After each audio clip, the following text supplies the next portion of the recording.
एक औरत थी जिसका नाम ज़ैनब था। निकाह को 10 साल गुजर गए, लेकिन अल्लाह ताला ने अभी तक उसे औलाद की नेमत नहीं दी थी। जब भी लोग उससे बच्चों के बारे में पूछते, तो उसके दिल पर गहरी चोट लगती। रात को वह अपने रब के सामने रोते हुए कहती, या अल्लाह, शायद मुझसे कोई गलती हुई है, मुझे माफ कर दे। मैं सिर्फ तुझ ही से उम्मीद रखती हूँ। एक दिन उसने एक बुजुर्ग आलिम से अपनी परेशानी बयान की। बुजुर्ग ने मोहब्बत से कहा, बेटी, अल्लाह के खजाने अनंत हैं। औलाद देना या न देना उसी की हिकमत है। लेकिन एक अमल है, अगर दिल से करोगी तो इंशा अल्लाह रहमतों का सबब बनेगा। उन्होंने कहा, हर नमाज के बाद दिल की तवज्जोह के साथ 100 बार ये पढ़ा करो, अस्तगफिरुल्लाह रब्बी मिन कुल्ली जम्बिन व अतूबु इलैह।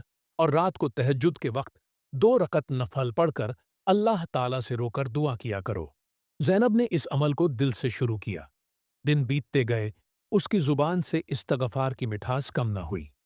कुछ महीने बाद अल्लाह ताला ने अपनी रहमत से उसे मां बनने की खुशखबरी अता की।